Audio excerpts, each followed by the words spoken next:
தந்தை, மகன், தூய ஆவியாரின் பெயராலே ஆமேன். அன்புமிக்க சகோதரர்களே, சகோதரிகளே, தவக்காலத்தினுடைய தொடக்கத்திலிருந்தே தவ முயற்சிகளாலும் பிறரன்பு பணிகளாலும் நம்முடைய இதயங்களை தயாரித்த பின்பாக இன்று நாம் அனைவருமாக இந்த இடத்திலே குழும்பியிருக்கிறோம். இதனால் நம்ம ஆண்டவருடைய பாஸ்கா மறை நிகழ்வுகளை, அதாவது அவருடைய திருப்பாடுகளையும் உயிர்ப்பையும் உலகளாவிய திரு அவையோடு சேர்ந்து அறிவிக்கின்றோம். இந்த பாஸ்கா மறை நிகழ்வை நிறைவேற்றவே அவர் தம் நகரான எருசலேமுக்குள் நுழைந்தார். எனவே மீட்பளிக்கும் இந்த நுழைவை நாம் முழு நம்பிக்கையுடனும் இறை பற்றுடனும் நினைவில் கொண்டு ஆண்டவரை பின் செல்வோம். அவருடைய அருளினால் சிலுவையில் பங்கேற்பாளர்களாக மாறி அவருடைய உயிர்ப்பிலும் வாழ்விலும் நாம் பங்கு பெறுவோமாக. திருப்பாடுகளின் குருத்து ஞாயிறு முன்னுரை. இயேசுவின் பாடுகள், இறப்பு, உயிர்த்தெழுதல் ஆகிய நிகழ்ச்சிகளை ஆழமாக சிந்தித்து அருள் பெறுவதற்காக அமைந்த புனித காலத்தின் நுழைவாயிலாக நிற்பது குருத்து ஞாயிறு. வீதிகள் ஆர்ப்பரிக்க, விடுதலை நாடியோர் பூரிக்க, எருசலேம் நகருக்குள் இயேசு தம் சீடர்களுடன் நுழைகின்ற மாபெரும் வரலாற்று பதிவை இன்று எழுச்சியோடும் உணர்ச்சியோடும் நினைவு கூறுகிறோம். விருப்பின் உருவங்களாக விரித்திட, குதூகலம் பொங்க எருசலேம் நகர மக்கள் தங்கள் போர்வைகளை பாதைகளில் சிவப்பு கம்பளம் போல் விரித்து இயேசுவை வரவேற்றனர். அமைதியை அடையாளப்படுத்தும் ஒலிவ மரத்தின் கிளைகள் அமைதியின் மன்னரை வரவேற்க உயர்கின்றன. ஓசன்னா என்னும் வாழ்த்தொலி வானிதர ஒலித்தது. இதற்கெல்லாம் ஒன்றே காரணம். ஒருவருக்குள் ஒளிந்திருக்கும் அதிகார நாற்காலில் அமர்ந்திருந்த ரோமியர்களை நாட்டை விட்டு விரட்டி யூதர்களின் ஆட்சி அமைத்து இயேசுவின் அரியாசனம் ஏறுவார் என்கின்ற எண்ணமே சராசரிகள் தொடங்கி சகலனுடன் இருந்தது. இவர் ஆட்சி மாற்றம் செய்ய வந்த அரசியல் வியாபாரி அல்ல. ஆன்மீக புரட்சி செய்த தொடங்கிய இறையாட்சி நிறுவன வந்த இறைவனின் செம்மறி என்பதை அவர்கள் அறிந்திருக்கவில்லை. இவரது தலைமையில் அமர போவது மணிமுடி அல்ல, முள்முடிதான் என்பதை அறிய வரும்போது எத்தனை பேர் இவர் பின்னால் நிற்பர் என்பது எண்ணி பார்ப்போம். இறையாட்சி அமைந்திடும் வேவிகள் இயேசுவின் பின்னால் நிற்போம் என்னும் உறுதியோடு இத்திருச்சடங்கில் பங்கேற்போம்.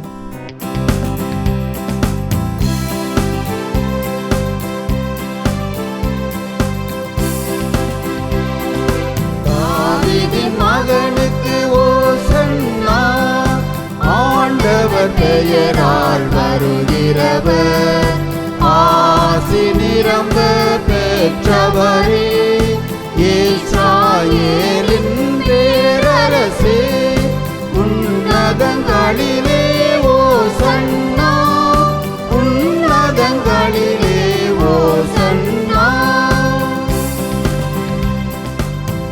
இந்த வழிபாட்டில் புனிதம் பெற இருக்கின்ற குருத்தோலைகளை இயேசு வரவேற்க எருசலேம் வீதிகளில் உயர்ந்த ஒலிவ மரத்தின் கிளைகளை நினைவூட்டுகின்றன. இலைகளால் தோரணம் கட்டுவது உலகம் முழுவதும் வழக்கமாயிருக்கிறது. இந்த குருத்தோலைகள் நமக்கு புனித வாரத்தின் பொருளை அறிவுறுத்த வேண்டும். இயேசுவை வரவேற்க நாம் பயன்படுத்தும் குருத்தோலைகள் தெரியும். பசுமையும் தூய்மையும் நமது உள்ளங்களில் உட்காரும்போது நமது ஓசன்னா புகழொலி கள்ளம் கலவாத வாய்மையின் வாழ்த்தொலியாக மாறும். இயேசுவை நாம் இதயத்திலே பசுமையாக வரவேற்போம் என்னும் மனநிலையோடு குருத்தோலை வந்திருப்பு திருச்சடங்கில் பங்கேற்போம். மன்றாடுவோமாக. என்றென்றுமுள்ள எல்லாமல்ல இறைவா, இந்த குருத்தோலைகளை உமது ஆசியால் புனிதப்படுத்தியருளும். அதனால் கிறிஸ்து அரசரை அக்களிப்புடன் பின்பற்றும் நாங்கள் அவர் வழியாக நிலையான எருசலேமுக்குள் வந்து சேர ஆற்றல் பெறுவோமாக. எங்கள் ஆண்டவராகிய கிறிஸ்து வழியாக மன்றாடுகின்றோம். ஆமேன்.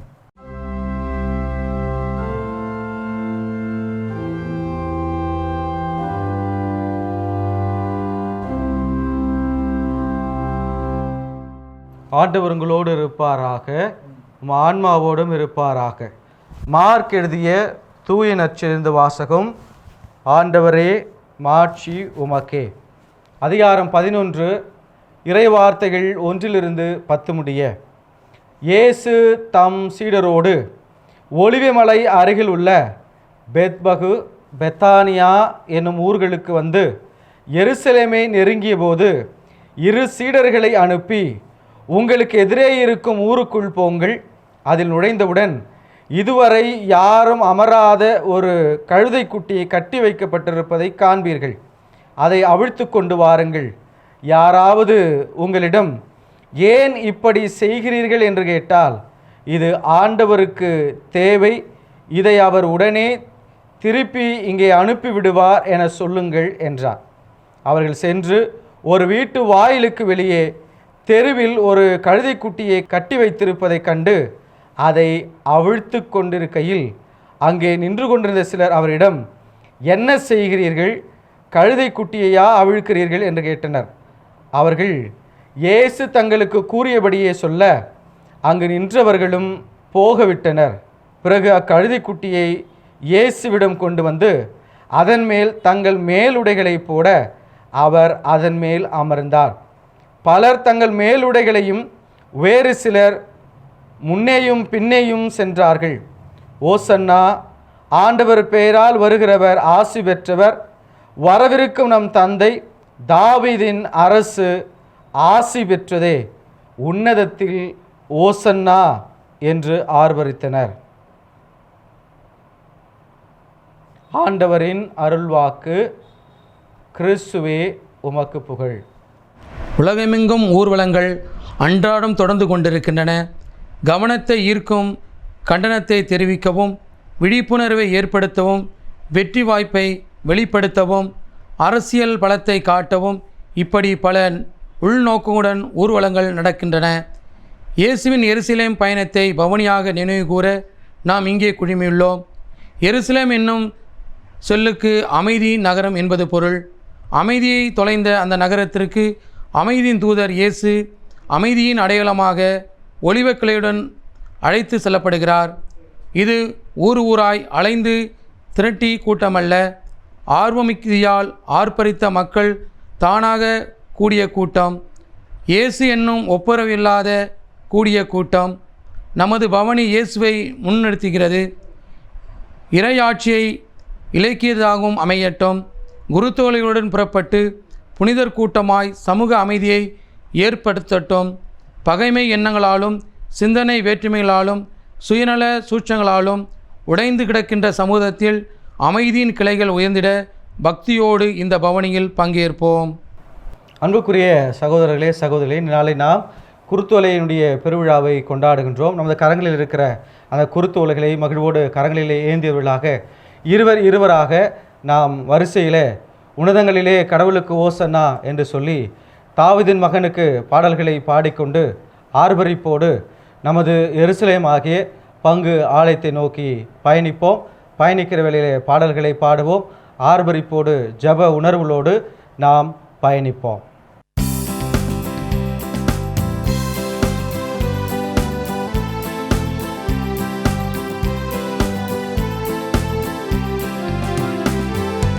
ஆண்டவர் புனித நகரத்தில் நுழைகையில் எபிரேயர் சிறுவர் குழாம் உயிர்த்தெழுதலை அறிவித்தவராம் குருத்து மடல்களை ஏந்தி நின்று உன்னதங்களிலே ஓசன்னா என்று மகிழ்வுடன் ஆர்ப்பரித்தார். எருசலேம் நகருக்கு இயேசுபிரான் வருவதை கேட்ட மக்களெல்லாம் அவரை எதிர்கொண்டலை கணறி குருத்து மடல்களை ஏந்தி நின்று உன்னதங்களிலே ஓசன்னா என்று மகிழ்வுடன் ஆர்ப்பரித்தார்.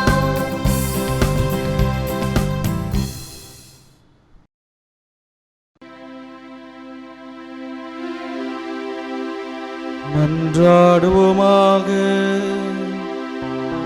என்றென்றுமுள்ள எல்லாம் வல்ல இறைவா, தாழ்மையின் எடுத்துக்காட்டை மனித இனம் பின்பற்ற எங்கள் மீட்பரை மனித உடல் எடுக்கவும் சிலுவை ஏற்றுக்கொள்ளவும் செய்தீரே. அதனால் நாங்கள் அவரது பொறுமையை கற்றுக்கொண்டு அவரது உயிர்ப்பில் பங்கேற்க தகுதி பெறுமாறு எங்களுக்கு கனிவாய் அருள்வீராக. உம்மோடு தூயாவியாரின் ஒன்றிப்பில் இறைவனாய் என்றென்றும் வாழ்ந்து ஆட்சி செய்கின்ற அவர் வழியாக உமை மன்றாடுகின்றோ.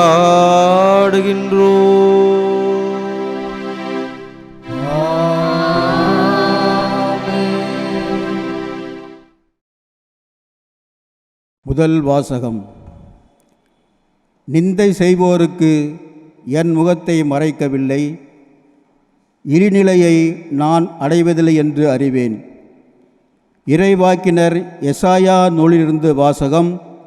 அதிகாரம் 50, இறை வார்த்தைகள் 4-7 முடிய. நலிந்தவனை நல்வாக்கால் ஊக்குவிக்கும் அறிவை நான் பெற்றிட ஆண்டவராகி என் தலைவர் கற்றோனின் நாவை எனக்கு அளித்துள்ளார். காலைதோறும் அவர் என்னை தட்டி எழுப்புகின்றார். கற்றோர் கேட்பது போல் நானும் செவி கொடுக்க செய்கின்றார். ஆண்டவராகி என் தலைவர் என் செவியை திறந்துள்ளார். நான் கிளிர்ந்தளவில்லை, விலகிச் செல்லவும் இல்லை. அடிப்போருக்கு என் முதுகையும் தாடியை பிடுங்குவோருக்கு என் தாடையையும் ஒப்புவித்தேன். நிந்தனை செய்வோருக்கும் காரி உமிழ்வோருக்கும் என் முகத்தை மறைக்கவில்லை. ஆண்டவராகிய என் தலைவர் துணை நிற்கின்றார். நான் அவமானம் அடையேன். என் முகத்தை கற்பாறை ஆக்கிக் கொண்டேன். இழிநிலையை நான் அடைவதில்லை என்று அறிவேன். ஆண்டவர் வழங்கும் அருள்வாக்கு. இறைவனுக்கு நன்றி. பதிலுரை பாடல். திருப்பாடல்கள் 22, இறை வார்த்தைகள் 7-8, 16-19 மற்றும் 22-23.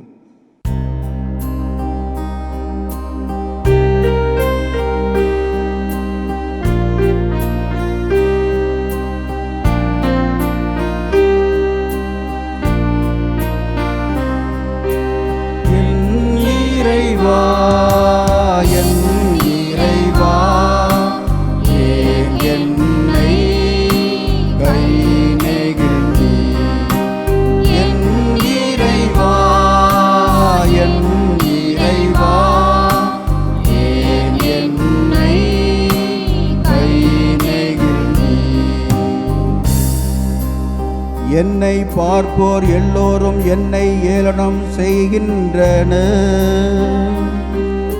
உதட்டை பிதுக்கி தலையை அசைக்கின்றனர்.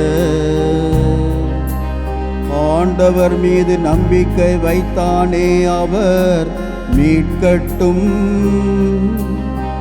அவருக்கு இவன் மீது பிரியமிருந்தான், இவனை விடுவிக்கட்டும் என்றார்கள்.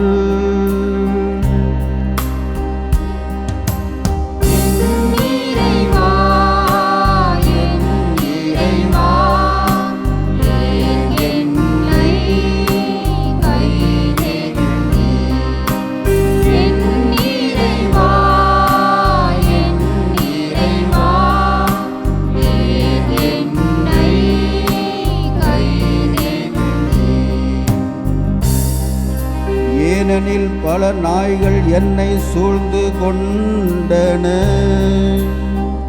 கொல்லாதவர்கள் கூட்டம் என்னை வளைத்து கொண்டது. என் கைகளையும் கால்களையும் துளைத்தார்கள்.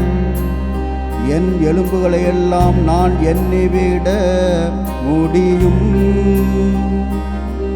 அவர்களோ என்னை பார்க்கிறார்கள், பார்த்து அக்களிக்கிறார்கள்.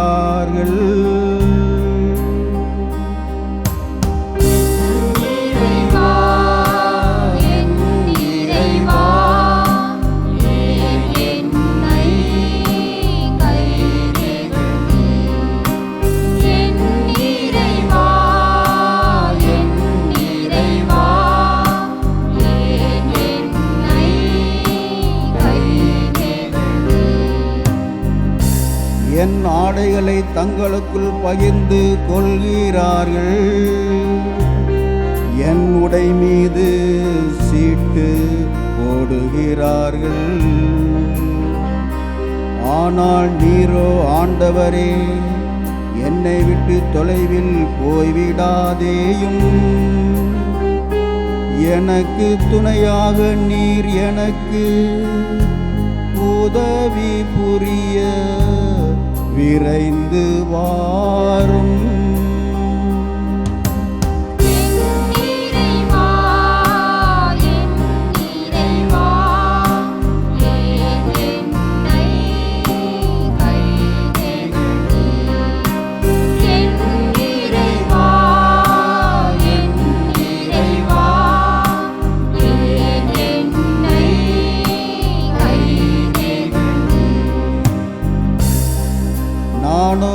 நாமத்தை என் சகோதரருக்கு வெளிப்படுத்துவே. சபை நடுவே உம்மை இவ்வாறு போற்றுவே. ஆண்டவருக்கு அஞ்சுவோரே அவரை புகழுங்கள். யாக்கோபின் சந்ததியே நீங்கள் அனைவரும் அவரை போற்றுங்கள்.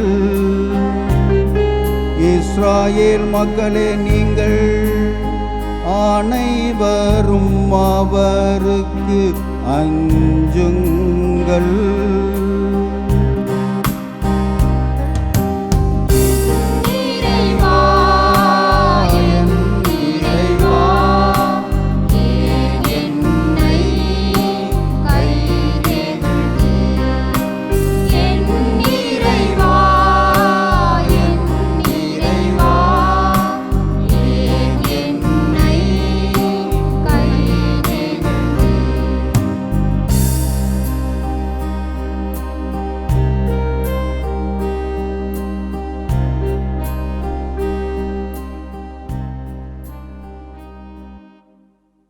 இரண்டாம் வாசகம். கிறிஸ்து தம்மையே தாழ்த்தி கொண்டார், எனவே கடவுளும் கிறிஸ்துவை உயர்த்தினார். திருத்தூதர் பவுல் பிலிப்பியருக்கு எழுதிய திருமுகத்திலிருந்து வாசகம். அதிகாரம் 2, இறை வார்த்தைகள் 6 முதல் 11 முடிய. கடவுள் வடிவில் விளங்கிய கிறிஸ்து கடவுளுக்கு இணையாயிருக்கும் நிலையை வலிந்து பற்றி கொண்டிருக்க வேண்டியதொன்றாக கருதவில்லை. ஆனால் தம்மையே வெறுமையாக்கி அடிமையின் வடிவை ஏற்று மனிதருக்கு ஒப்பானார். மனித உருவில் தோன்றி சாவை ஏற்கும் அளவுக்கு, அதுவும் சிலுவை சாவையே ஏற்கும் அளவுக்கு கீழ்ப்படிந்து தம்மையே தாழ்த்தி கொண்டார். எனவே கடவுளும் அவரை மிகவே உயர்த்தி எப்பெயருக்கும் மேலான பெயரை அவருக்கு அருளினார். ஆகவே இயேசுவின் பெயருக்கு விண்ணவர், மன்னவர், கீழுலகோர் அனைவரும் மண்டியிடுவர். தந்தையாம் கடவுளின் மாட்சிக்காக இயேசு கிறிஸ்து ஆண்டவர் என எல்லா நாவுமே அறிக்கையிடும். ஆண்டவரின் அருள்வாக்கு. இறைவனுக்கு நன்றி.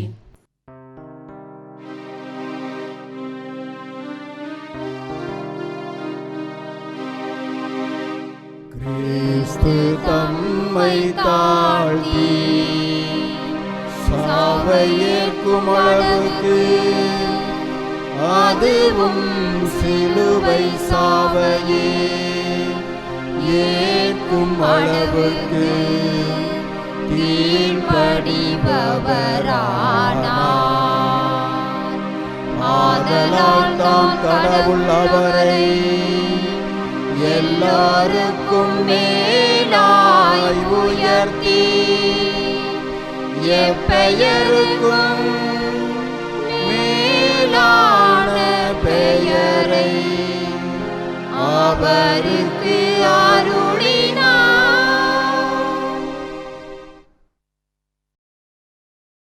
மார்க் எழுதியபடி நம் ஆண்டவராகிய இயேசு கிறிஸ்துவின் திருப்பாடுகள். கெத்சமனி தோட்டத்திலிருந்து இயேசுவை தலைமை குருவிடம் கூட்டி சென்றார்கள். இரவு முழுவதும் இயேசு விசாரணைக்கு உட்படுத்தப்பட்டார்.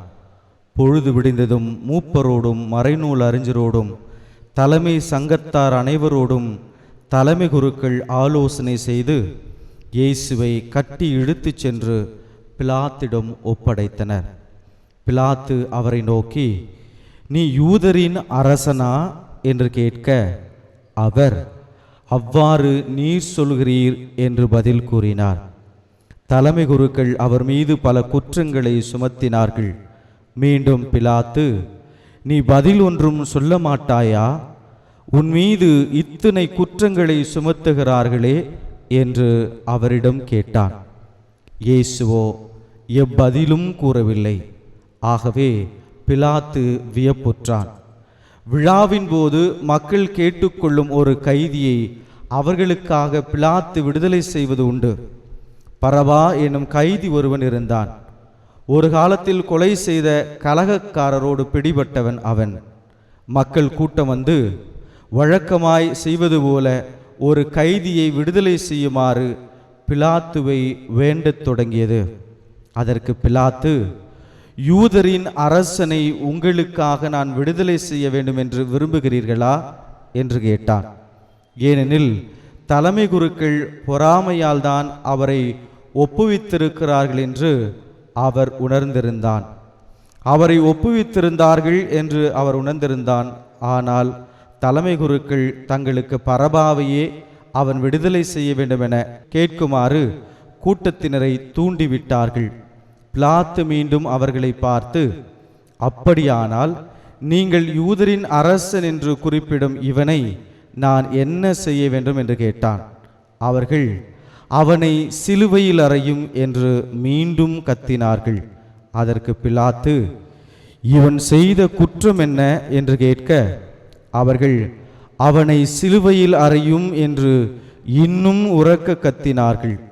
ஆகவே பிலாத்து கூட்டத்தினரின் விருப்பத்தை நிறைவேற்றும் வண்ணம் பரபாவை விடுதலை செய்து இயேசுவை கசையால் அடித்து சிலுவையில் அறையுமாறு ஒப்புவித்தான்.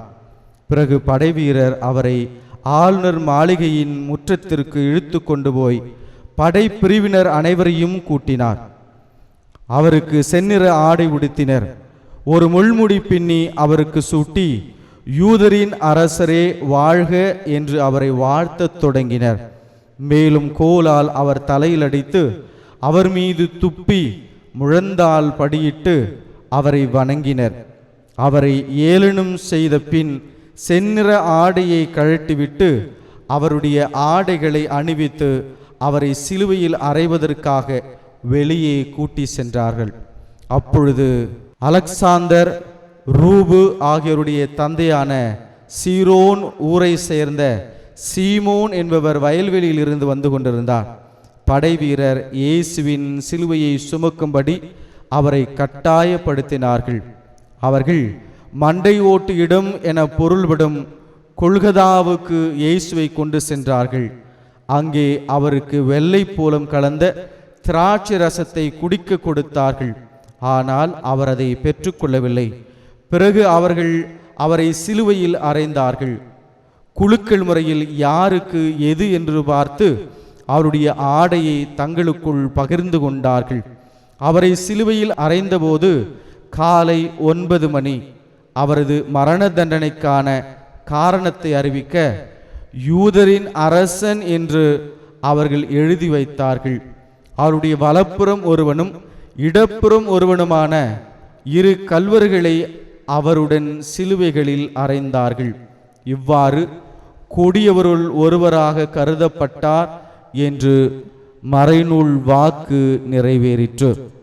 அவ்வழியே சென்றவர்கள் தங்கள் தலைகளை அசைத்து, ஆஹா, திருக்கோயிலை இடித்து 3 நாளில் கட்டி எழுப்புகிறவனே, சிலுவையிலிருந்து இறங்கி உன்னையே விடுவித்துக்கொள் என்று அவரை பழித்துரைத்தார்கள்.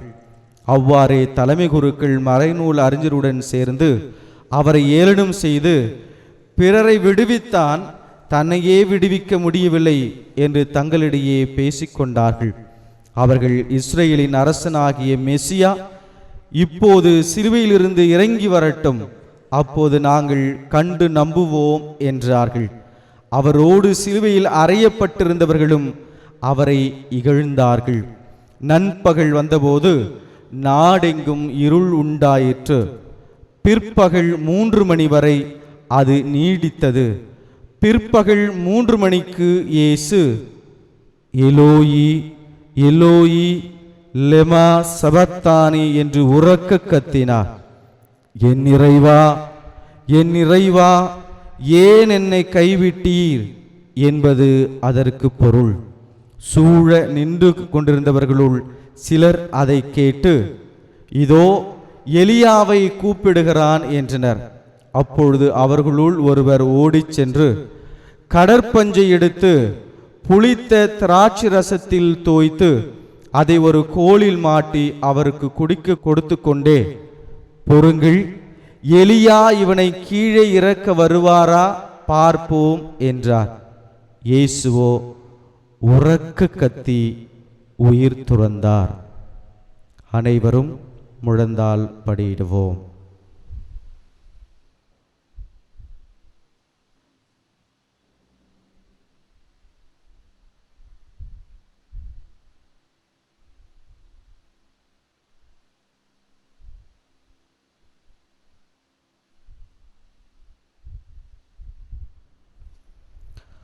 அப்பொழுது திருக்கோயிலின் திரை மேலிருந்து கீழ்வரை 2ஆக கிழிந்தது.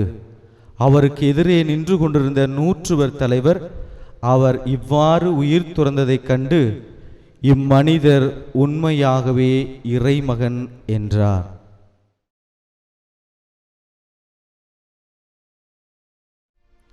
அனைவரும் அமர்வோம்.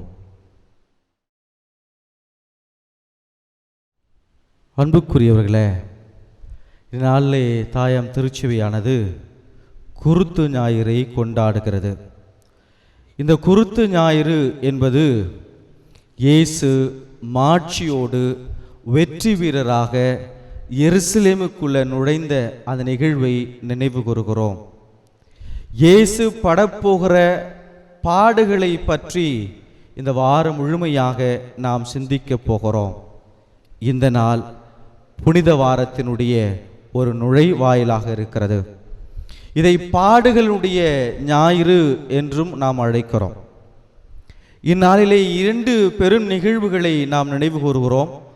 ஒன்று, இயேசு வெற்றி வீரராக எருசலேமுக்குள்ள நுழைந்த அந்த நிகழ்வு. 2, இயேசு பாடுகளை ஏற்கப் போகிற அந்த நிகழ்வு. ஏறக்குறைய இந்த நாள் என்பது இனிப்பும் கசப்புமாக கலந்த ஒரு நிகழ்வு. பிட்டர் ஸ்வீட் என்ற ஆங்கிலத்தில் சொல்வோம். எனவே இது 2மாக கலந்த ஒரு கலவையாக இருப்பது தான் இன்றைய நாளினுடைய நிகழ்வு. பாரம்பரியமாக இந்த நாளினுடைய நிகழ்வு என்பது 4வது நூற்றாண்டிலே எருசலேமினுடைய ஆயராக இருந்தவர் முதலாக இந்த குருத்து ஞாயிறு பவனியை மேற்கொண்டிருக்கிறார். இந்த பவனியானது ஒலிவ மலையில் துவங்கி இயேசு வெண்ணேற்றமடைந்த அந்த இடம் வரையிலும் அந்த நிகழ்வு நடைபெற்றிருக்கிறது. சரி, இயேசுனுடைய இந்த குருத்தோலை பவனி எங்கே தொடங்கி எங்கே நிறைவடைகிறது? இயேசுனுடைய இந்த குருத்தோலை பவனி பெத்தானியாவில் தொடங்கி பெத்பகு, ஒலிவமலை, எருசலேம் என்று சொல்லி இதன் வழியாகவே இவையெல்லாம் நடைபெறுகிறது. ஏன் இயேசு கிறிஸ்து பெத்தானியாவிலிருந்து தன்னுடைய பயணத்தை துவங்க வேண்டும்? ஏற்கனவே நாம் அதிகமாகவே சிந்தித்திருக்கிறோம். இந்த பெத்தானியா என்பது இயேசுவாலே அதிகமாக அன்பு செய்யப்பட்ட லாசருடைய வீடு இருக்கிற இடம் இது. தன்னுடைய நண்பனுடைய வீடு இருக்கிற இடம் இது. தன்னை அதிகமாக அன்பு செய்த மார்த்தா மரியாவினுடைய வீடு இங்கே தான் இருக்கிறது. சிமியோனுடைய வீடு இங்கே தான் இருக்கிறது. ஏழைகளும் தொழுநோயாளர்களுமாக பராமரிக்கப்படுகிற இடம் இங்கே தான் இருக்கிறது. எனவே இயேசு அவ்வப்போது இந்த இடத்தை கடந்து போகிற போது, எருசலேமை நோக்கி தன்னுடைய பயணத்தை மேற்கொள்கிற போதெல்லாம் சற்றே களைப்பாறுகிற, ஓய்வெடுக்கிற ஒரு உன்னதமான ஒரு இடமாக இது இருக்கிறது. பெத்பகு என்று சொல்லக்கூடியதும் இயேசுனுடைய அன்பு பணிகள் நடைபெற்ற ஒரு இடமாக இருக்கிறது. இன்றைய நாளில் இயேசு அந்த கழுதைக்குட்டியின் மீது பவனியாக போகிறார். இந்த கழுதைக்குட்டி என்பது இந்த பெத்பகிலிருந்து தான் வந்ததாக சொல்லப்படுகிறது. எனவே இந்த பெத்பகிலிருந்து தான் இந்த கழுதைக்குட்டி வருகிறது. எனவே அவருடைய பணியோடு தொடர்புடைய ஒரு இடமாக இருக்கிறது. அடுத்ததாக நம்ம ஒலிவமலை. ஒலிவமலை என்பது இயேசு தன்னுடைய பாடுகளை ஏற்பதற்கு முன்னதாக இரத்த வியர்வை வியர்த்து தந்தையாகிய கடவுளுடைய விருப்பத்தை அறிந்து கொண்ட ஒரு இடமாக, விருப்பத்திற்கு ஆம் என்று சொல்லி தந்தையினுடைய விருப்பத்தை நிறைவேற்றுகிற ஒரு உந்துதல் தந்த ஒரு இடமாக இந்த இடம் இருக்கிறது. எருசலேம் இறுதியாக இயேசுவை சிலுவையிலே அறையப்பட்ட ஒரு இடமாக இருக்கிறது. இன்றைக்கு இயேசு அந்த எருசலேமுக்குள்ள மாட்சிமையோடு அங்கே ஒரு பயணம் செய்கிறார். ஒரு பெரும் கூட்டம் அவரை பின்தொடர்கிறது. இந்த பெரும் கூட்டம் என்பது இன்று போல காசு கொடுத்து சேர்க்கப்பட்ட கூட்டம் அல்ல, அது தானாக கூடிய ஒரு கூட்டம். அப்போஸ்தலர் குழுமத்தோடு இந்த மாபெரும் கூட்டம் இந்த பவனியிலே பங்கேற்கிறது. ஏன் இயேசு கிறிஸ்துவோடு இந்த மாபெரும் கூட்டம் எருசலேமை நோக்கி பயணிக்க வேண்டும்? இந்த எருசலேம் என்பது அதிகார மையம். அதிகார மையம். ஒரு அரசன் தன்னுடைய பயணத்தை மேற்கொள்கிற இடமாக இருக்கலாம், வெற்றியை கொண்டாடுகிற ஒரு இடமாக இருக்கலாம், பதவி ஏற்கிற, ஆட்சி செய்கிற, தங்கி இருக்கிற இடம் என்பது எருசலேம். தாவீது அரசுடைய காலத்திலே நாம் வாசிக்கிறோம், இந்த எருசலேம் ஒரு தலைமை இடமாக இருந்தது. எனவேதான் எருசலேம் ஆலயம் என்பது கூட சமய, அரசியல், பொருளாதாரத்தை நிர்ணயிக்கக்கூடிய ஒரு இடமாக இருந்தது. அது வெறும் சாதாரண இடமாக அல்ல, அதிகார மையமாக இருந்தது. பரிசேயர், சதிசேயர், அரசியல் பின்புலம் கொண்ட உயர்தட்டில் வாழ்ந்தவர்கள் எல்லாம் வாழ்ந்த ஒரு இடம் என்பது இந்த எருசலேம் பகுதி. இதற்கெல்லாம் மேலாக இந்த எருசலேம் தேவ ஆலயம் அமைந்திருக்கிற ஒரு இடம் என்பது எருசலேம். எனவே இது அதிகார தோரணையும் அதிகார மையமாக இருந்த இடம் இது. எனவே இயேசு இதை நோக்கிய ஒரு பயணத்தை மேற்கொண்ட போது அதிகார வர்க்கத்தில் இருந்தவர்களுக்கு ஆட்டம் கொடுத்தது இந்த நிகழ்வு. ஆட்சி கட்டிலில் இருந்திருக்கிறவர்களுக்கு ஒரு பயத்தை, அச்சத்தை கொடுத்தது இந்த நிகழ்வு. காரணம், எங்கே தங்களுடைய பதவி பறிபோய்விடுமோ, இயேசு எங்கே தங்களுக்கு ஒரு சவாலான மனிதனாக இருந்து விடுவாரோ என்கிற அச்சம் இருந்தது. எனவே இந்த மாபெரும் ஒரு ஊர்வலத்தை கண்ட இந்த ஆளும் வர்க்கத்தினர் பயந்து போய் இருந்தார்கள். இரண்டு நிலைகளிலே அவளுக்கான பயம். ஒன்று, இயேசு இந்த நிகழ்விற்கு முன்னதாக எருசலேம் தேவாலயத்தை வந்து தூய்மைப்படுத்துகிறார். இந்த எருசலேம் ஆலயத்தை தூய்மைப்படுத்திய போது யாராலும் எதுவும் கேட்க முடியவில்லை, சாட்டை எடுத்து விரட்டுகிறார். எனவே இந்த தூய்மைப்படுத்துகிற நிகழ்வு முதலிலே நடைபெறுகிறது. ஒரு சிலருக்கு மகிழ்ச்சி என்று சொன்னாலும் இப்படிப்பட்ட ஆளு வர்க்கத்தினருக்கு அது மாபெரும் சவாலாக இருந்தது. இரண்டாவதாக, இன்று இயேசு கிறிஸ்து விழாவை கொண்டாடுவதற்காக எருசலேமுக்குள்ளே வருகிறார். இயேசு வருகிறார் என்கிற அந்த செய்தி பரவலாக்கம் செய்யப்படுகிறது. அது ஒரு வதந்தியாகவே மக்களுடைய மத்தியிலே நிலைக்கிறது. எனவே இயேசு வருகிறார், அவரை பார்க்க வேண்டும் என்பதற்காகவே ஒரு மாபெரும் கூட்டம் கூடியது. அதோடு இணைந்து இந்த பாஸ்கா விழா கொண்டாட்டம் என்பது ஒவ்வொரு ஆண்டும் யூதர்கள் கொண்டாடுகிற போது உலகெங்கும் வாழ்கிற யூதர்கள் இங்கே கூடுவது வழக்கம். அவ்வாறாக ஒவ்வொரு ஆண்டும் 25 லட்சம் பேர் இந்த விழாவிற்காக கூடுவது வழக்கம் என்பது வரலாற்று ஆசிரியர்கள் பதிவு செய்கிறார்கள். ஏறக்குறைய இது ஒரு 25 லட்சம் பேர் இயேசு வருவார் என்று கேள்விப்பட்டு அவரை பார்க்க வேண்டும் என்பதற்காக கூடிய, தானாக கூடிய ஒரு கூட்டம்.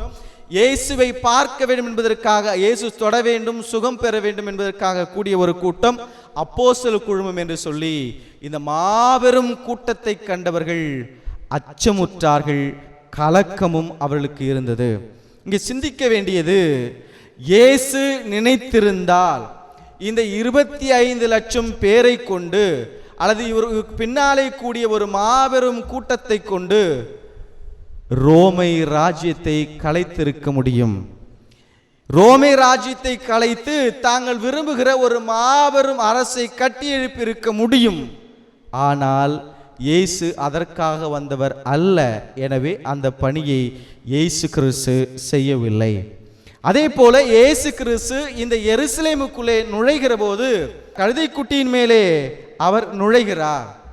இயேசு ஏன் குதிரை மேலே செல்லவில்லை?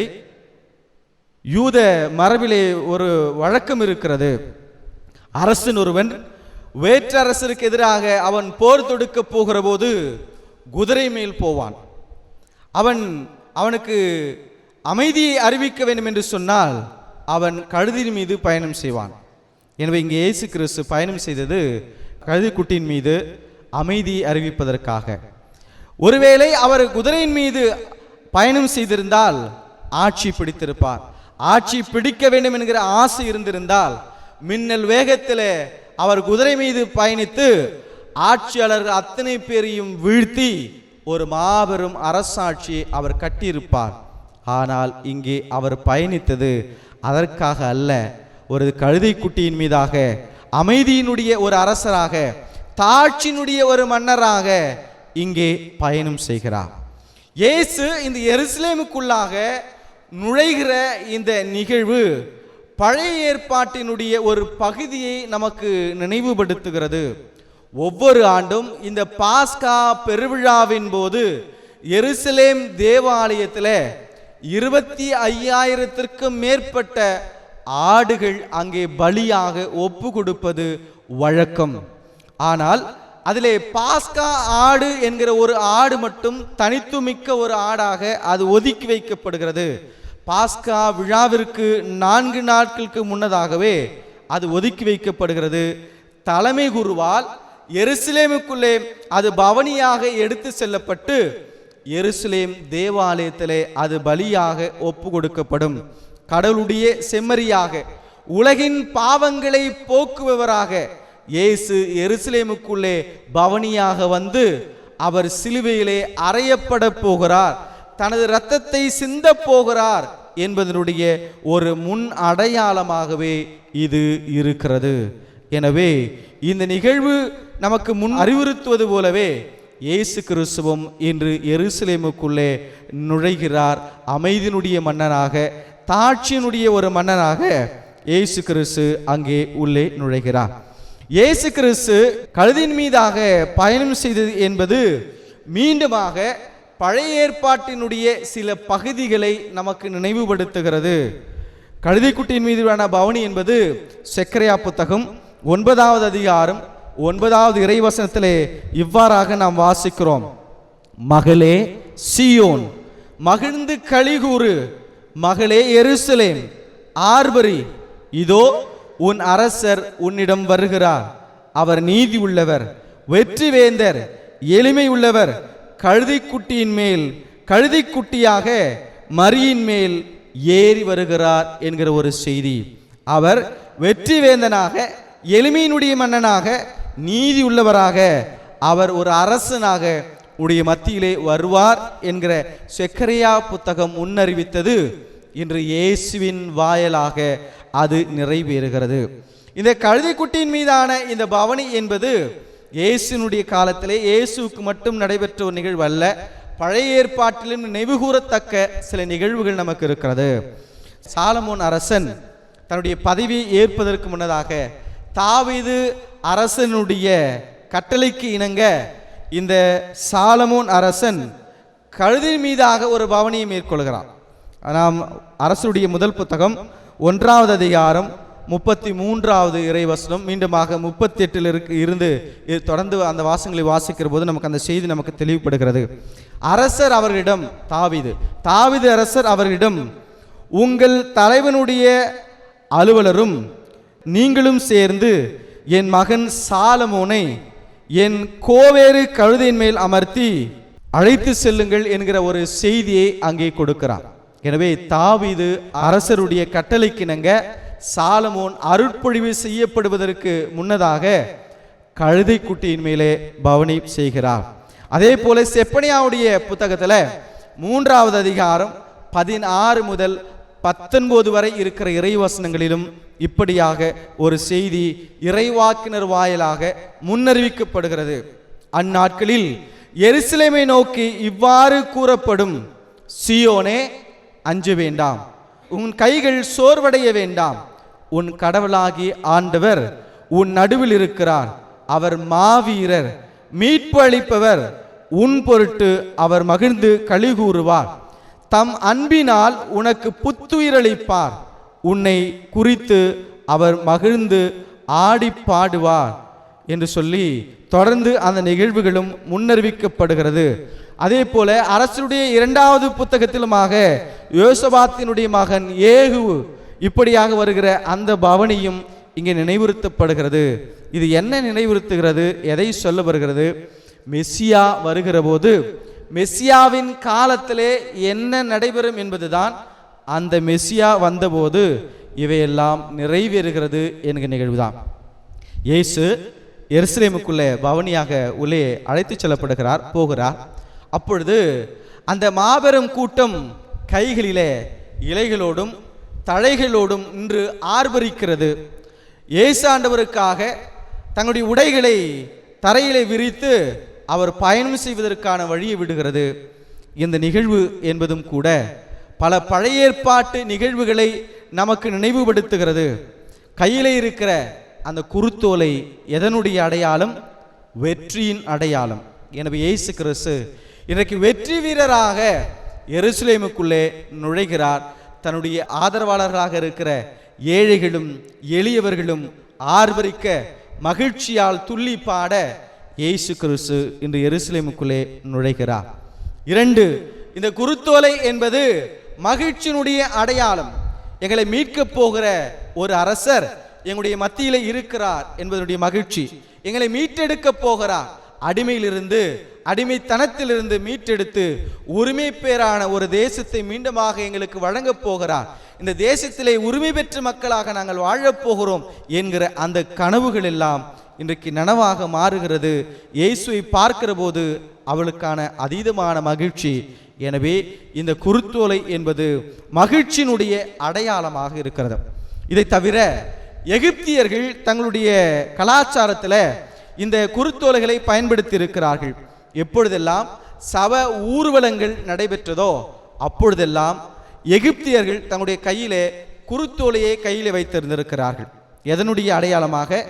இது முடிவில்லா வாழ்வினுடைய அடையாளமாக இந்த குருத்தோலையை கையில் வைத்திருந்தார்கள்.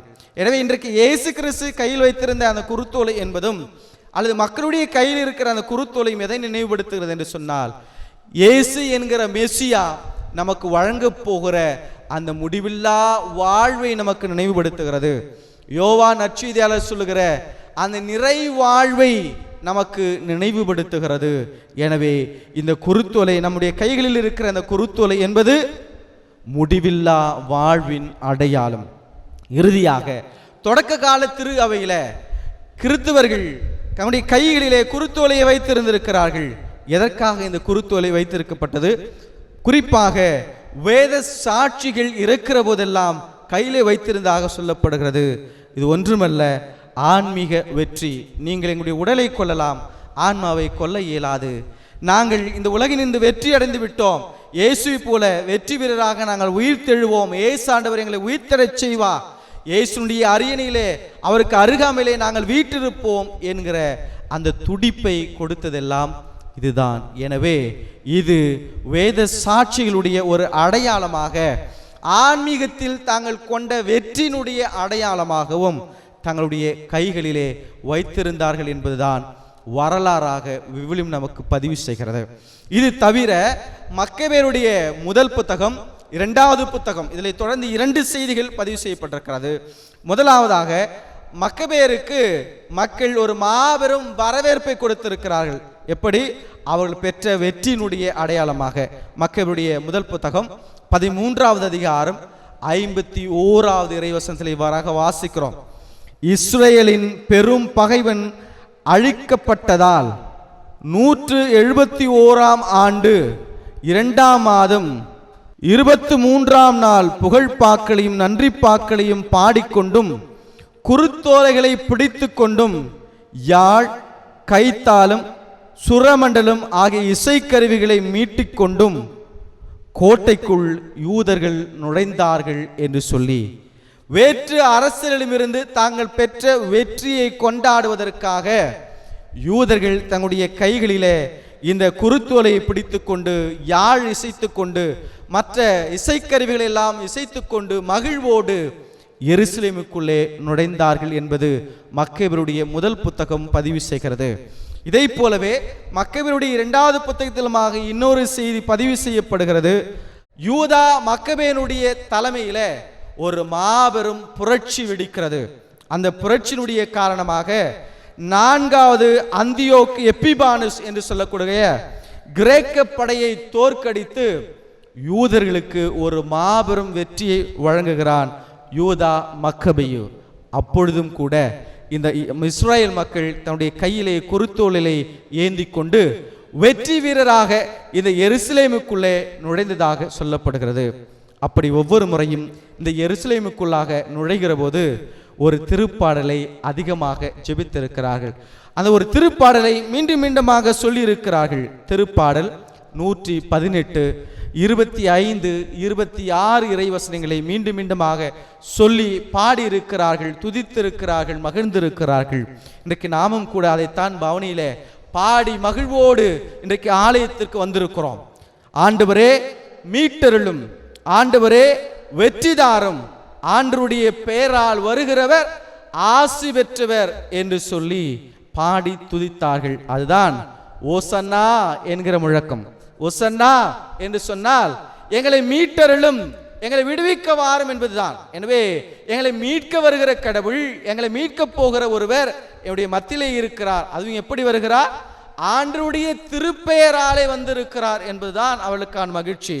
அதுவும் முன் குறித்தது போல, இறை வாக்கினர்களும் இறை வாக்குகளும் முன் சொன்னது போல, தாவீதின் மரபிலிருந்து ஒரு அரசர் வந்திருக்கிறார் என்பதுதான் இன்றைக்கு மக்களுக்கான மகிழ்ச்சி. இந்த மக்கள் இயேசுவை இன்றைக்கு அரசராக, தலைவராக ஏற்றுக்கொண்டார்கள். ரோமை ராஜ்யத்தை வீழ்த்தி ஒரு மாபெரும் வெற்றி தருவார் என்று இன்றைக்கு மகிழ்வோடு இயேசுவினுடைய தலைமையிலே ஒரு மாபெரும் கூட்டம் எருசலேமுக்குள்ளே நுழைந்திருக்கிறது.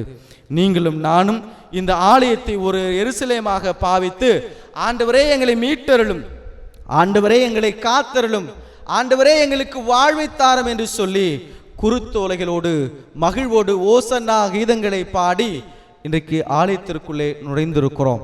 இந்த புனித வாரத்துக்குள்ளாக நுழைந்திருக்கிற இந்த வேளையிலே மேற்சொன்னது போல இந்த வாரம் முழுவதுமாக இயேசுவின் பாடுகளை, இயேசுவின் மரணத்தை, இயேசுவின் உயிர்ப்பை தியானிக்க போகிறோம். இன்றைக்கு அவர் என்னை ஒரு அரசியல் ரீதியாக மீட்பார் என்பதை விட, இந்த கிறிஸ்து எனக்கு மீட்பு தருகிற ஒருவராக, என்னை வாழ்விக்கிற ஒருவராக வருவார் என்று சொல்லி அவரை தலைவராக ஏற்றுக்கொள்வோம், அவரை மீட்பராக ஏற்றுக்கொள்வோம். அவருடைய தலைமையிலே நமது பயணத்தை மேற்கொள்வோம். இந்த வாரம் அருள்மிக்க ஒரு வாரமாக, புனித வாரமாக இருக்க உங்களை வாழ்த்துகிறேன். இறைவன் இந்த வாரம் முழுமையாக உங்களுடன் இருந்து உங்களை வழி நடத்துவாராக. ஆமேன். அனைவருமாய் எழுந்து நின்று நமது நம்பிக்கையை அறிக்கை செய்வோம்.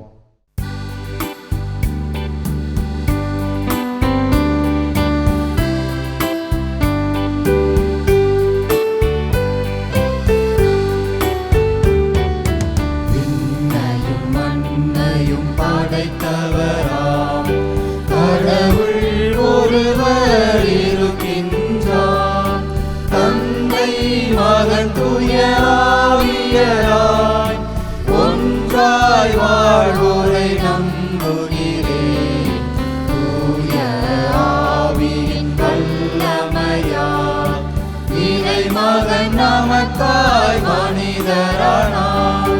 கன்னி மரியிடம் பிறந்தவராம் இயேசுவை உறுதியாய் நம்புகிறேன்.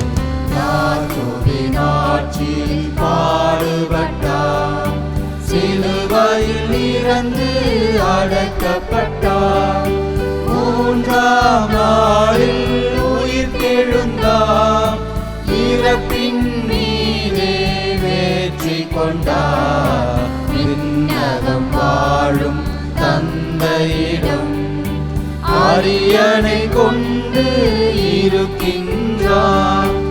உலகம் முடியும் காலத்திலே நடுவர திரும்பவும் வந்திடுவார். தூய ஆவியாரை நம்புகிறேன், பாரினில் அவர் துணை வேண்டுகிறேன். பாவ மன்னிப்பில் தூய்மை பெற்று பரிகார வாழ்வில் நினைந்திடுவேன். இது அவை உரைப்பதை நம்புகிறேன். புனிதர்கள் உறவை நம்புகிறேன்.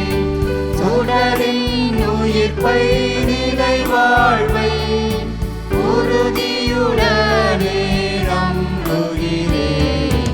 ஆமென். இந்த வேளையிலே நமது ஜெபங்களை மன்றாட்டுக்களை ஆண்டுடைய திருப்பிரசனத்திற்கு கொண்டு வருவோம். ஆசீரருளும் நிறைந்த அன்பு தந்தையே இறைவா, உமது பிரதிநிதிகளாக இருக்கும் திருத்தந்தை, ஆயர்கள், குருக்கள், துறவிகள், பொது நிலை பணியாளர்கள் அனைவரும் மக்களுக்கு ஆறுதலாகவும் ஆசீர்வாதமாகவும் உலகிற்கு உப்பாகவும் ஒளியாகவும் புலிகாரமாகவும் இருந்து பணியாற்ற வேண்டிய பலத்தையும் உடல் நலத்தையும் அவர்களுக்கு அளித்து காத்திட வேண்டுமென்று இறைவா உம்மை மன்றாடுகின்றோம். ஆண்டவரே, எங்கள் மன்றாட்டை கேட்டருளும். கருணையும் இரக்கமும் நிறைந்த தந்தையே, உலகிலே பல்வேறு நிலைகளிலும் இருந்து செயல்படும் அனைத்து தலைவர்களையும் உமது கருணையினாலும் இரக்கத்தினாலும் நிறைத்து அவர்கள் உண்மை தலைமைத்துவ பண்புகளை சரிவர புரிந்து கொண்டு செயல்படுவதற்கு வேண்டிய அருளை அளித்து காத்திட வேண்டுமென்று இறைவா உம்மை மன்றாடுகின்றோம். ஆண்டவரே, எங்கள் மன்றாட்டை கேட்டருளும். எங்கள் புகலிடமும் பலமுமாகிய இறைவா, இன்றைய நாட்களில் வேலை வாய்ப்பின்றி பொருளாதார நெருக்கடிக்குள் அகப்பட்டு அல்லலுறும் அனைவர் மீதும் இரக்கமாயிரும். அவர்கள் வெகு விரைவில் நல்லதொரு வேலையை பெற்றுக்கொள்ளவும் அதன் மூலம் தங்களுடைய வருவாயை பெருக்கி மகிழ்ச்சியோடு வாழவும் தங்களிடம் உள்ளவற்றை மற்றவர்களோடு பகிர்ந்து வாழும் மனப்பக்குவத்தையும் அவர்களுக்கு அளித்திட வேண்டுமென்று இறைவா உம்மை மன்றாடுகின்றோம். ஆண்டவரே, எங்கள் மன்றாட்டை கேட்டருளும்.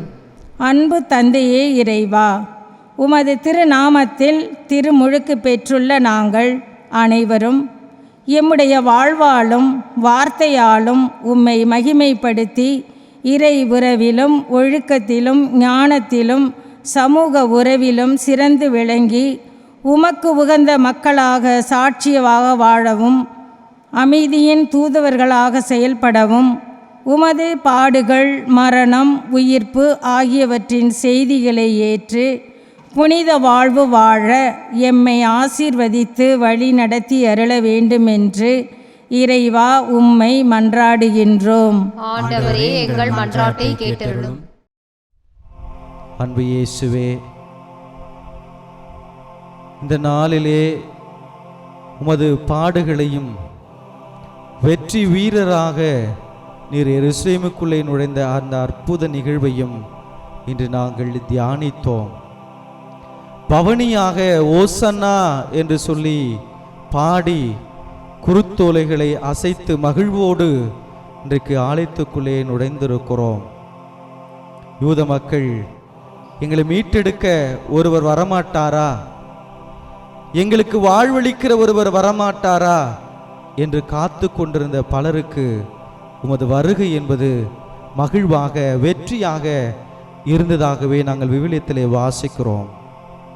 இன்றும் நாங்கள் ஓசன்னா கீதம் பாடி வருகிற போதெல்லாம் ஆண்டவரே, நீர் எங்களை பாவத்திலிருந்து மீட்டருளும், எங்களுடைய சுயநலத்திலிருந்து மீட்டருளும், அழிந்து போகிற இந்த உலகத்தை காத்தருளும், எங்களுக்கு வாழ்வை தாரும் என்று சொல்லி ஏக்க பெருமூச்சோடு உமது ஆலயத்தை அண்டி வந்திருக்கிறோம். உள்ளத்தில் எழுகிற எல்லா விதமான ஜெபங்களையும் வேண்டுதல்களையும் உமது திருவடிக்கு கொண்டு வந்திருக்கிறோம். இந்த புனித வாரம் உங்களுடைய பாடுகளை தியானிக்கிற இந்த வேளையில எங்களுடைய பாவங்களுக்காக நாங்கள் அழுது நொந்து நாங்கள் மனம் மாறி உமது அன்பு பிள்ளைகளாக உயிர்ப்பு பெருவிழாவிலே நுழைய எங்களுக்கு வரம் தருவீராக. இந்த மன்றாட்டுக்களை எல்லாம் ஆண்டவராகிய கிறிஸ்து வழியாக மன்றாடுகின்றோம். ஆமென். காணிக்கை பாடல்.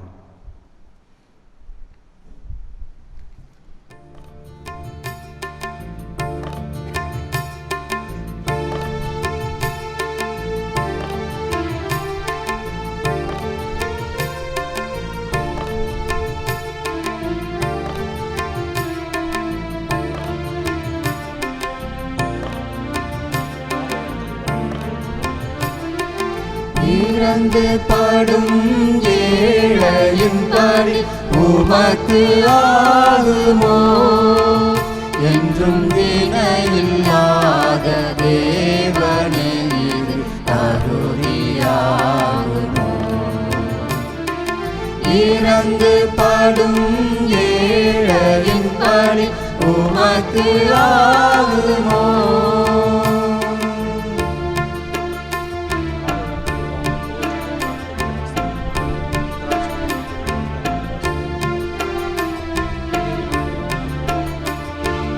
கலைந்த வாழ்வும் கவலை நெஞ்சும் கருத்தில் வரிய செயலுமே. கலைந்த வாழ்வும் கவலை நெஞ்சும் கருத்தில் வரிய செயலுமே. நிறைந்த வாழ்விலே பாடும் துயரின் நிலையிலே. நிறைந்த வாழ்விலே பாடும் துயரின் நிலையிலே. உம்மை உணர்ந்து புகழ்கின்றேன், என்னை உவந்து அழைக்கின்றேன். இனி என் வாழ்வில் இறைவன் அருளின் இனிமை காண துடிக்கின்றேன். இறந்து படும் ஏழையின் பலி உமக்கு ஆகுமோ?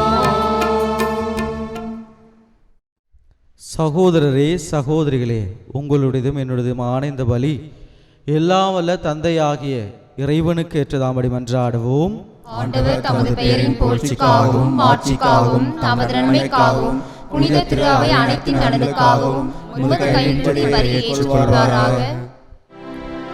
ஆண்டவரே, உம் ஒரே திருமகனின் பாடுகளால் நீர் எம் மீது கொண்டுள்ள இரக்கம் நெருங்கி வருவதாக.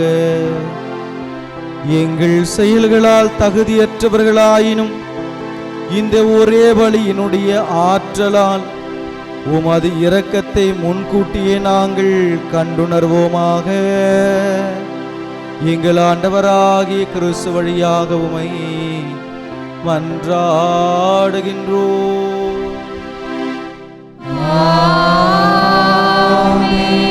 ஆண்டவர் உங்களோடு இருப்பாராக. ஆன்மாவோடும் இருப்பாராக. இதயங்களை மேலே எழுப்புங்கள். ஆண்டவரிடம் எழுப்பியுள்ளோம். நம் இறைவனாகிய ஆண்டவருக்கு நன்றி கூறுவோம். அது தகுதியும் நீதியும் ஆனதே. ஆண்டவரே, தூயவரான தந்தையே, என்றுமுள்ள எல்லாம் வல்ல இறைவா, எங்கள் ஆண்டவராகிய கிறிஸ்து வழியாக என்னாலும் எவ்விடத்திலும் நாங்கள் உமக்கு நன்றி செலுத்துவது மெய்யாகவே தகுதியும் நீதியுமாகும். எங்கள் கடமையும் மீட்புக்குரிய செயலுமாகும். மாசற்ற கிறிஸ்து பாவிகளுக்காக பாடுபடவும் தீயோரின் மீட்புக்காக அநீதியாக தீர்ப்பிடப்படவும் திருவிழமானார். அவரது இறப்பு எங்கள் பாவங்களை போக்கியது. அவரது உயிர்த்தெழுதல் எங்களை உமக்கு ஏற்புடையவர்களாய் ஆக்கியது. ஆகவே நாங்கள் வானதூதர் அனைவரோடும் சேர்ந்து உமை புகழ்ந்து போற்றி அக்களித்து கொண்டாடி ஆர்வரித்து பாடுவதாவது.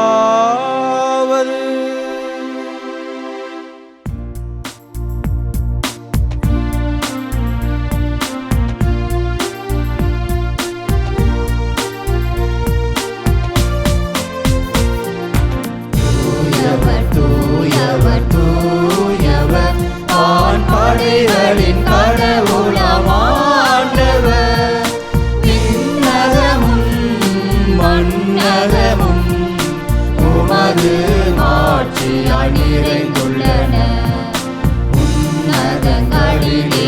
ஓசன்னா, உன்னதங்களிலே ஓசன்னா, ஆண்டவர் பெயரால் வருகிறவர் ஆசீர் பெற்றவர். உன்னதங்களிலே ஓசன்னா, உன்னதங்களிலே ஓசன்னா. ஆண்டவரே, நீர் மெய்யாகவே தூயவர், தூய்மை அனைத்துக்கும் ஊற்று. ஆகவே உம்முடைய ஆவியை பொழிந்து இக்காணிக்கைகளை தூய்மைப்படுத்த வேண்டுகிறோம்.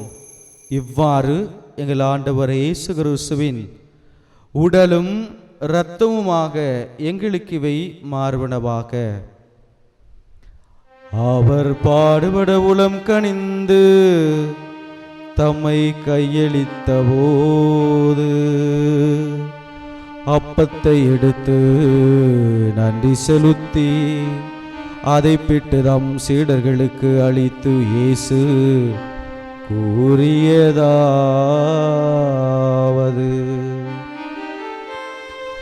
அனைவரும் இதிலிருந்து பெற்று உண்ணுங்கள்,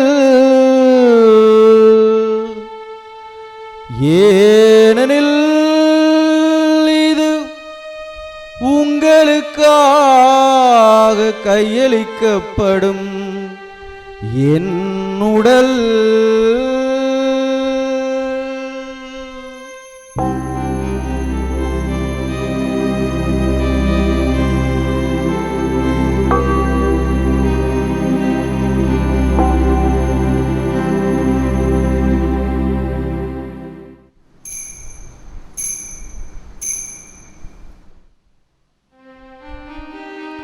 அவ்வண்ணமே இரவு விருந்தை அருந்திய பின் கிண்ணத்தையும் எடுத்து மீண்டும் உமக்கு நன்றி கூறி தம் சீடர்களுக்கு அளித்து இயேசு கூறியதாவது: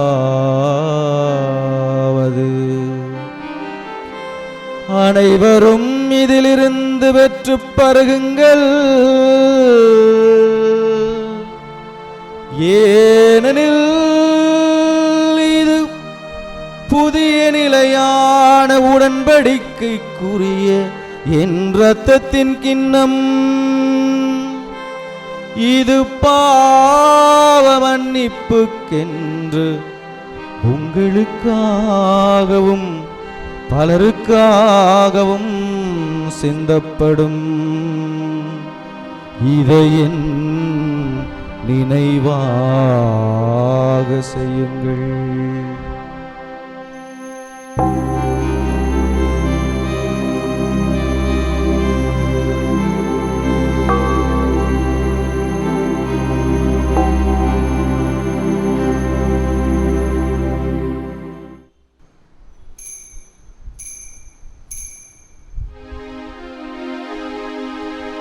நம்பிக்கையின் மறைபொருள். ஆண்டவரே, நீர் வருமளவும் உமது இறப்பினை அறிக்கையிடுகின்றோம், உமது உயிர்ப்பினையும் எடுத்துரைக்கின்றோம். ஆகவே ஆண்டவரே, நாங்கள் கிறிஸ்துவின் இறப்பினையும் உயிர்ப்பினையும் நினைவு கூர்ந்து வாழ்வு தருகிற அப்பத்தையும் மீட்பளிக்கும் கிண்ணத்தையும் உமக்கு ஒப்பு கொடுக்கின்றோம். உம் திருமுன் நின்று உமக்கு ஊழியம் புரிய தகுந்தவரை எங்களை ஏற்றுக்கொண்டீர். எனவே உமக்கு நன்றி செலுத்துகிறோம். மேலும் கிறிஸ்துவின் உடலிலும் இரத்தத்திலும் பங்கு கொள்ளும் எங்களை தூய ஆவியார் ஒன்று சேர்க்க வேண்டுமென உமை தாழ்மையுடன் மன்றாடுகிறோம். ஆண்டவரே, உலகெங்கும் பரவியிருக்கும் அது திரு அவை நினைவு கூர்ந்தருளும். எங்களுடைய திருத்தந்தை பிரான்சிஸ், என்னுடைய ஆய நீதிநாதன், எல்லா திருநிலையினராகிய அனைவரோடும் உமது திரு அவை அன்பில் நிறைவு பெறச் செய்தருளும். மேலும் உயிர்த்தெடும் எதிர்நோக்குடன் துயில் கொள்கிற எங்கள் சகோதர சகோதரிகளையும் இறந்தோர் அனைவரையும் இரக்கத்துடன் நினைவு கூர்ந்து உமது திருமுக ஒளியினுள் ஏற்றருளும். எங்கள் அனைவர் மீதும் இரக்கமாயிரும். கடவுளின் கன்னித்தாயன புனித மரியா, அவருடைய கணவரான புனித யோசேப்பு, புனித திருத்தூதர்கள், இவ்வுலகில் உமக்கு உகந்தவராய் வாழ்ந்தோர் ஆகிய புனிதர் அனைவருடனும் நாங்கள் நிலைவாழ்வில் பங்கு கொள்ளும் தகுதி பெற்று திருமகன் இயேசு கிறிஸ்து வழியாக உம்மை புகழ்ந்தேத்து வரமருள உம்மை மன்றாடுகின்றோம்.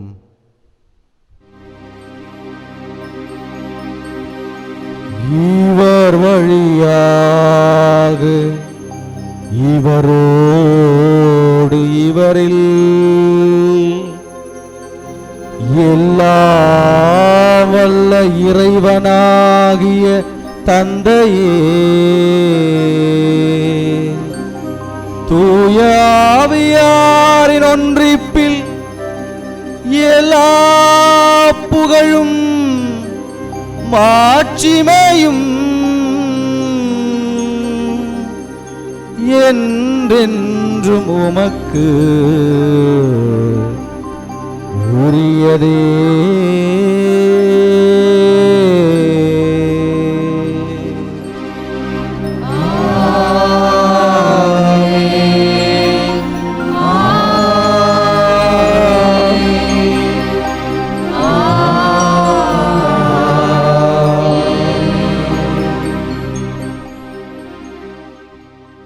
இந்த புனித வாரத்தில் இயேசுனுடைய பாடுகளை, இறப்பை தியானிக்க இருக்கிறோம்.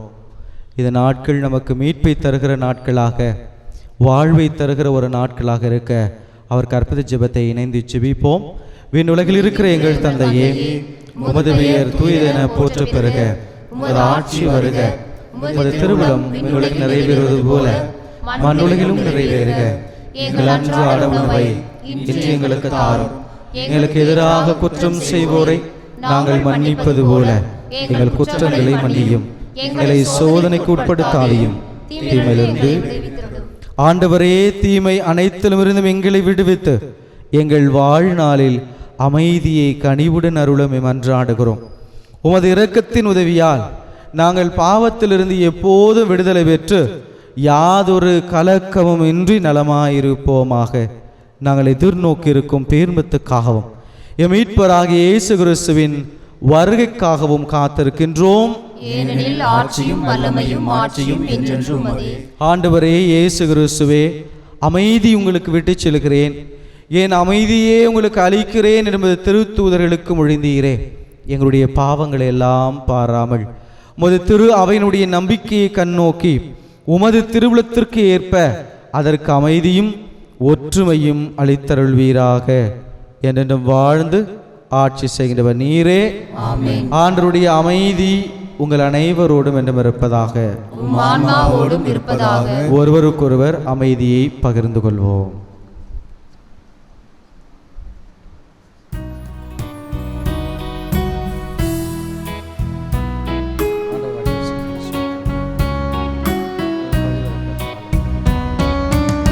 உலகின் பாவம் போக்கும் இறைவனின் செம்மறியே, எம்மேல் இரக்கம் வையும். உலகின் பாவம் போக்கும் இறைவனின் செம்மறியே, எம்மேல் இரக்கம் வையும்.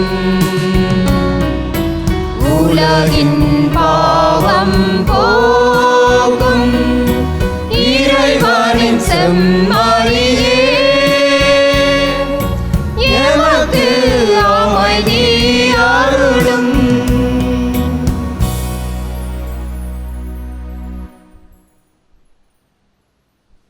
இதோ இறைவனுடைய செம்மறி வெற்றி வீரராக எருசலேமுக்குள்ளே நுழைந்தவர். இந்த திருவிருந்திலே பங்கேற்க வந்திருக்க நாம் அனைவரும் பேறு பெற்றோர்.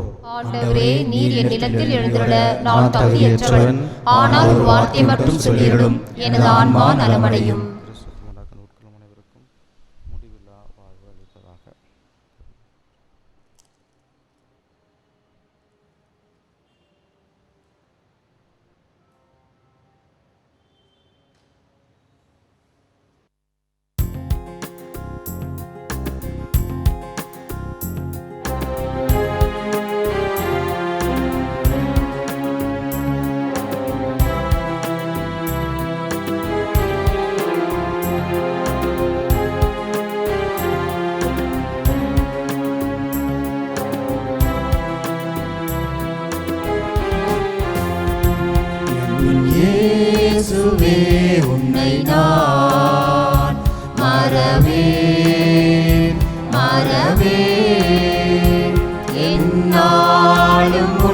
அருளை நான் பாடி மகிழ்ந்திருப்பேன்.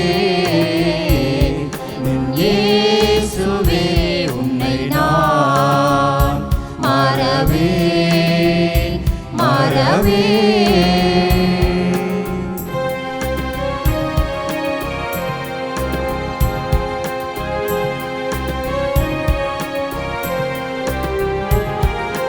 நாமம் என் வாயில் நல் தேனாய் இனிக்கின்றது.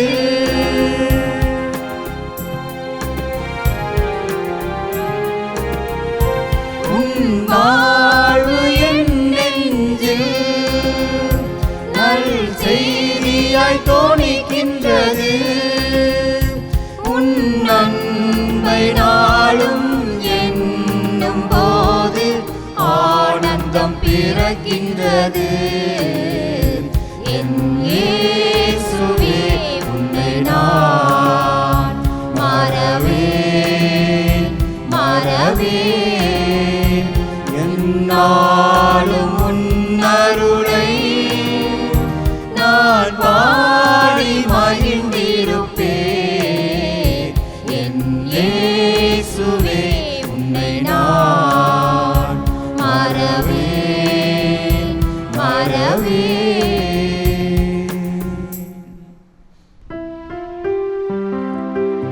நன்றி கூறி மன்றாடுவோமாக. ஆண்டவரே, உம்முடைய இந்த குடும்பத்துக்காக எங்கள் ஆண்டவர் இயேசு கிறிஸ்து துன்புறுவோருக்காக தம்மையே கையளிக்கவும் சிலுவையின் கொடுமையை தாங்கிக் கொள்ளவும் தயங்கவில்லை. நீர் இக்குடும்பத்தை கண்ணோக்கி நிறைவாய் அருள் புரிவீராக. என்றென்றும் வாழ்ந்து ஆட்சி செய்கின்ற அவர் வழியாக உமை மன்றாடுகின்றோம்.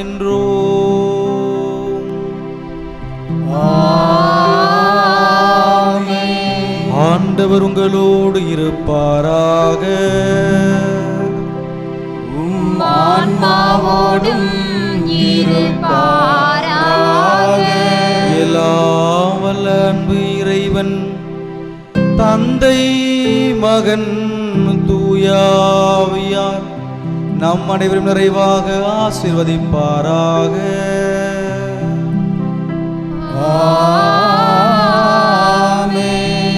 சென்று வாழுங்கள், வாழ்வின் பலி தொடர்கின்றது. இறைவனுக்கு நன்றி. அறிவிப்புகள். இயேசுவில் பிரியமானவர்களே, முன் குறித்தபடியே அட்டவணை உள்ள அனைத்து நிகழ்வுகளும் இந்த புனித வாரத்திலே நடைபெறும். அந்தந்த அன்பியங்கள் எந்த நாட்களிலே சிறப்பிக்க வேண்டும் என்கிற நிகழ்வெல்லாம் அதிலே கொடுக்கப்பட்டிருக்கிறது. எனவே அட்டவணையை முழுமையாக நீங்கள் பின்பற்றும்படியாக வேண்டுகின்றோம். புனித வாரத்தினுடைய அனைத்து நிகழ்வுகளும் ஆலய வளாகத்திலே நடைபெறும். சிலுவை பாதையினுடைய நிகழ்வுகள் உட்பட அனைத்துமே நமது ஆலய வளாகத்திலே நடைபெறும். காரணம், தேர்தல் காலத்தில் இருக்கிறோம், நோய் தொற்று காலத்தில் இருக்கிறோம். எனவே அதனை முன்னிட்டு நாம் ஆலய வளாகத்திற்குள்ளாக எல்லா நிகழ்வுகளையும் ஏற்பாடு செய்கிறோம்.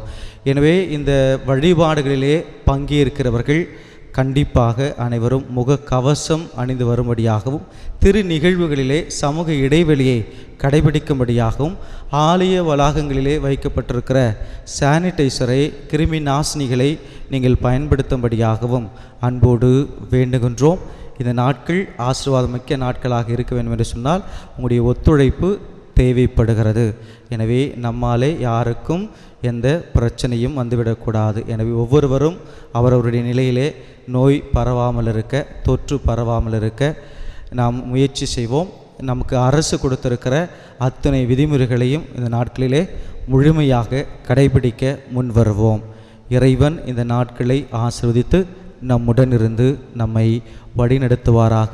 இந்த புனித வாரம் அருள்மிக்க வாரமாக, மீட்பை தருகிற ஒரு வாரங்களாக அமைய உங்களை வாழ்த்துகின்றேன். இறை ஆசீர்.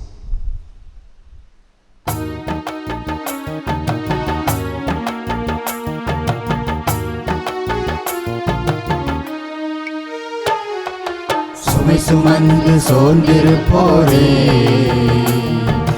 எல்லோரும் என்னிடம் வாருங்கள். சுமை சுமந்து சோர்ந்திருப்போரே, எல்லோரும் என்னிடம் வாருங்கள். சுமைகள் எனக்கு தாருங்கள், எனது அன்பில் வாழுங்கள். சுமைகள் எனக்கு தாருங்கள், எனது அன்பில் வாழுங்கள். உள்ளத்தில் தாழ்ச்சியும் அமைதியும் உள்ளவர் என்பதை எண்ணி பாருங்கள். சுமை சுமந்து சோர்ந்திருப்போரே, எல்லோரும் என்னிடம் வாருங்கள்.